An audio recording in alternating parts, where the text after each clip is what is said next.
Doctor ઇફ્તેખાર Malik નામ છે. મરકઝી તાલીમી બોર્ડના ગુજરાતના પ્રમુખનું જવાબદારી છે મારા શિરે. આજ રોજ આ જે કોન્ફરન્સ અહીં યોજવામાં આવી એની મૂળ થીમ હતી મુસ્લિમ શૈક્ષણિક સંસ્થાઓ, પડકારો અને નિરાકરણો. અમે એવું સમજીએ છીએ કે મુસલમાનો ભારતભરમાં અને ગુજરાતમાં પણ શિક્ષણ બાબતે ખૂબ જાગૃત થયા છે.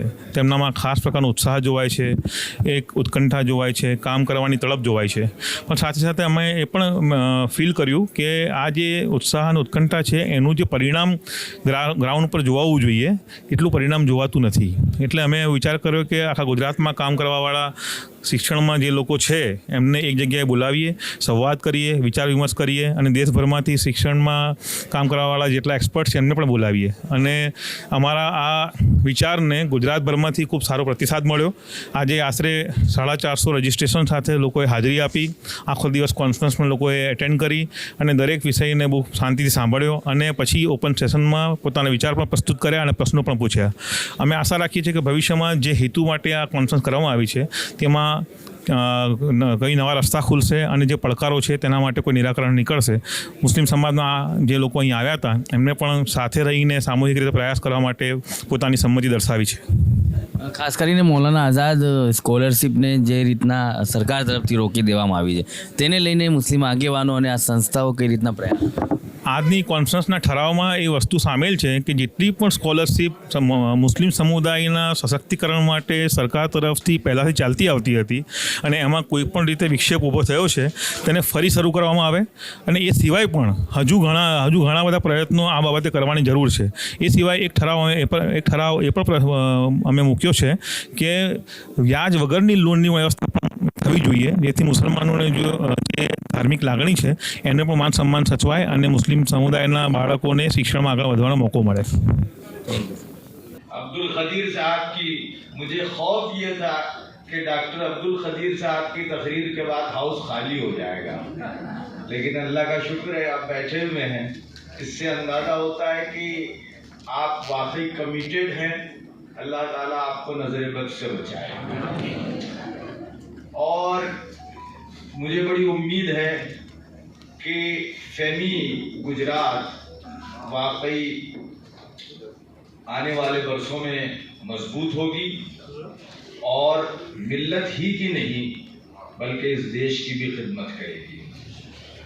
हाज़रीन, मेरे ज़िम्मे सुबह से लेके अब तक की जो कार्रवाई हुई है उसका गोया जिस्ट पेश करना है. तो मैंने ये तय किया है कि आपको यहाँ से जाते हुए किन पॉइंट्स को ले जाना चाहिए. प्रोमिनेंस के एतबार से, अहमियत के एतबार से जो सुबह से डिस्कशन में आया वो है हमारे तालीम का मकसद क्या होना चाहिए. और अगर ऑब्जेक्टिव ऑफ एजुकेशन हमारा क्लियर हो जाता है तो फिर उस ऑब्जेक्टिव को हासिल करने के लिए हमारे सारे इंस्टीट्यूशंस, इंडिविजुअल्स, समाज, पेरेंट्स सब उस लक्ष्य को हासिल करने के लिए आगे बढ़ेंगे. तो इसमें बड़ी क्लैरिटी सुबह से नजर आई और वो क्लैरिटी लेके हमको बढ़ना चाहिए. और वो क्लैरिटी ये है कि हमारा education system holistic, integrated holistic approach वाला होना चाहिए. यानी इल्म की दूरी नहीं होनी चाहिए.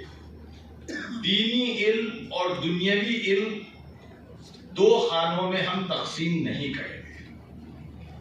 तो आज हम ये तय करके उठे यहाँ से कि हम जिस सिस्टम को प्रमोट करेंगे, एडॉप्ट करेंगे, प्रैक्टिस करेंगे और इम्प्रूव करेंगे वो सिस्टम होगा integrated holistic approach of education. Holistic approach of education का जिक्र NEP 2020 भी करता है और इसके डेफिनेशन को मुख्तलिफ एजुकेशनिस्ट के हवाले से बयान किया जाता है. एक जो बहुत ही पॉपुलर डेफिनेशन है वो अमेरिकन एजुकेशनिस्ट की है, बेंजामिन ब्लूम जिसका नाम है. इतिहास ने सांप्रदायिक रंग आपवाना પ્રયાસોને રોકવા જોઈએ. ભ્રાંતિપૂર્ણ માહિતી અથવા પક્ષપાતી દ્રષ્ટિકોણને અભ્યાસક્રમમાંથી દૂર કરવા જોઈએ. અભ્યાસક્રમમાં તમામ ધાર્મિક અને સામાજિક ઇતિહાસોની નિષ્પક્ષતા સાથે ન્યાયપૂર્ણ રજૂઆત થવી જોઈએ. અભ્યાસક્રમની તૈયારી અને સમીક્ષા પ્રક્રિયામાં તમામ પક્ષપાતથી ઉપરવટ રહીને શિક્ષણવિદો, ઇતિહાસકારો અને તમામ સમાજના નેતાઓને સામેલ કરવા જોઈએ. નંબર 3, શિક્ષણની સમાન તકોની પૂર્તિ માટે જરૂરી છે કે શૈક્ષણિક અને સામાજિક રીતે પછાત વર્ગો માટે સ્કોલરશિપ યોજનાઓ ચાલુ રાખવામાં આવે. અલ્પસંખ્યક વિદ્યાર્થીઓ માટે આપવામાં આવતી ફ્રી મેટ્રિક સ્કોલરશિપ અને મૌલાના આઝાદ નેશનલ ફેલોશિપ તરત જ પુનઃ સ્થાપિત કરવી જોઈએ.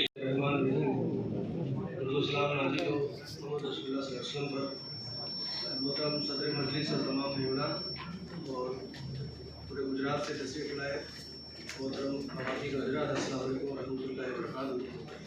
मैं सबसे पहले अल्लाह रब्बुल आलमीन का बेपनाह शुक्र अदा करता हूँ कि उसने फहमी गुजरात और मरकज़ी तालीम पर गुजरात के कायदीन उनके लीडर्स को ये ताकत और ये तौफीक दी कि वो इस तरह की एक बड़ी कॉन्फ्रेंस स्टेट लेवल की अहमदाबाद में कर पाए। इसके लिए अल्लाह ताला का बेपनाह शुक्र एहसान।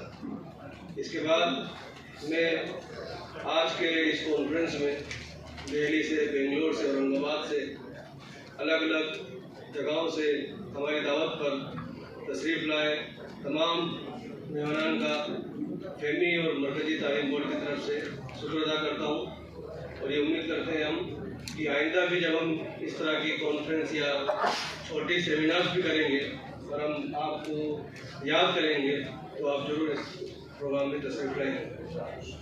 और सबसे ज़्यादा आप लोग जो गुजरात के अलग अलग डिस्ट्रिक्ट से तशरीफ़ लेकर आए, और जैसा कि सदर मजलिस ने कहा कि आप लोगों में इतनी हिम्मत है कि आप वोट ऑफ थैंक्स भी सुन रहे हैं, वरना आमतौर पर वोट ऑफ थैंक्स सुनने की आदत वो ताकत किसी में नहीं होती। तो मैं फेमी और तमाम वॉलंटियर्स की तरफ से आप लोगों का शुक्र अदा करता हूँ। और जो वॉलंटियर्स SIOGIO के बच्चे बच्चियाँ यहाँ खड़े की खिदमत दे रहे थे, मैं उन तमाम वॉलंटियर्स का शुक्र अदा करता हूँ। अस्सलाम वालेकुम व रहमतुल्लाहि व बरकातहू।